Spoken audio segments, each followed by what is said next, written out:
મિત્રો, શિક્ષણ વિભાગ દ્વારા સૌથી મોટા અને અગત્યના સમાચાર સામે આવ્યા છે। તમામ પ્રાથમિક શાળાઓના શિક્ષણ વિભાગે કર્યો છે મોટો આદેશ।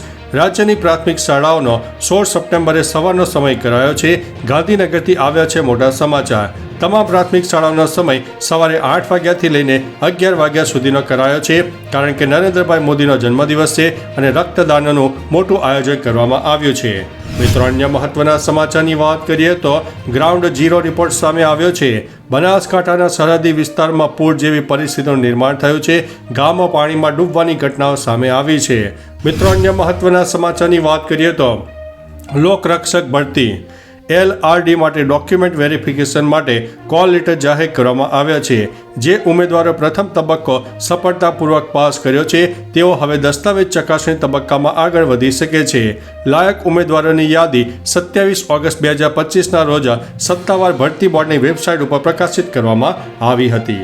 મિત્રો, અન્ય મહત્વના સમાચારની વાત કરીએ તો ગૃહમંત્રી અમિત શાહે ગુજરાતના સાણંદમાં 66 કરોડ રૂપિયાના વિકાસ પ્રોજેક્ટનું ઉદ્ઘાટન અને શિલાન્યાસ કર્યો છે। મિત્રો, અન્ય મહત્વના સમાચારની વાત કરીએ તો ઇઝરાયલના નાણામંત્રી બેઝાલેલ સ્ટ્રોમીએ ગુજરાતના મુખ્યમંત્રી સાથે મુલાકાત કરી છે। રોકાણો અને ભારત અને ઇઝરાયલ સહયોગ અંગે કરી છે ચર્ચા। મિત્રો, અન્ય મહત્વના સમાચારની વાત કરીએ તો દિલ્હી પોલીસે 5 આતંકવાદીઓની કરી છે ધરપકડ। IED બનાવવામાં વપરાતી સામગ્રી જપ્ત કરવામાં આવી છે। મિત્રો, અન્ય મહત્વના સમાચારની વાત કરીએ તો સૈયદ રાજપરા અને નવા બંદર નજીક ફિશરીઝ કચેરીની સ્થાપના કરવા ઉનાના માછીમારોની માગ સામે આવી છે। મિત્રો, અન્ય મહત્વના સમાચારની વાત કરીએ તો ગુજરાત શિક્ષણ બોર્ડનો નવો નિર્ણય, હવે ફી ચૂકવણી માટે ઓનલાઈન સુવિધા પણ ઉપલબ્ધ કરાવવામાં આવશે। મિત્રો, અન્ય મહત્વના સમાચારની વાત કરીએ તો રાહુલ ગાંધીને જૂનાગઢના સોરઠિયા પરિવારનું ચા પીવાનું નિમંત્રણ સામે આવ્યું છે। પૂર્વ વડાપ્રધાન રાજીવ ગાંધી પણ લઈ ચૂક્યા છે આ જગ્યાની મુલાકાત। મિત્રો, અન્ય મહત્વના સમાચારની વાત કરીએ તો બારડોલીથી સોમનાથ સુધી સરદાર સન્માન યાત્રાનો પ્રારંભ। 12 દિવસમાં 1800 કિલોમીટર અંતર કાપવાનું આયોજન છે। મિત્રો, અન્ય મહત્વના સમાચારની વાત કરીએ તો સુરતના બામણિયા ગામે મળી છે મૃત દીપડી। પોસ્ટમોર્ટમ કરીને વન વિભાગે તપાસ પણ શરૂ કરી દીધી છે।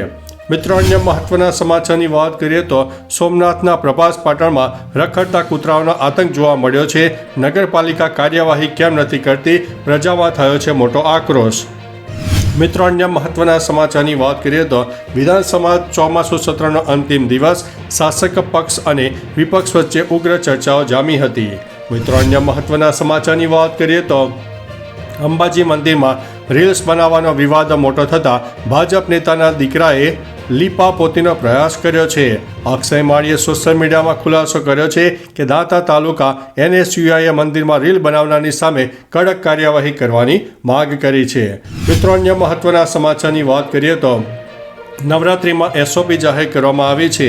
નવરાત્રિની શરૂઆત નજીક છે। રાજ્ય સરકાર દ્વારા આ ભવ્ય ઉત્સવને સુરક્ષિત અને વ્યવસ્થિત બનાવવાના હેતુથી આયોજકો માટે ખાસ માર્ગદર્શન અને નિયમો જાહેર કરવામાં આવ્યા છે। મિત્રો, અન્ય મહત્વના સમાચારની વાત કરીએ તો પશુપતિનાથથી મોટા સમાચાર સામે આવ્યા છે।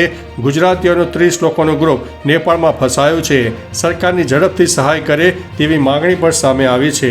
મિત્રો, અન્ય મહત્વના સમાચારની વાત કરીએ તો ગુજરાતમાં હવે 9ના બદલે 12 કલાક કામ કરવું પડશે। સરકારે વટહુકમ બહાર પાડ્યો છે। ઘર માટે કમાઓ, ભલે પણ ઘરે નહીં જઈ શકો। તો ચાલો મિત્રો, ફરીથી દેશ અને દુનિયાના સુપરફાસ્ટ સમાચાર લઈને મળતા રહીશો। ત્યાં સુધી અમને રજા આપશો। નમસ્તે।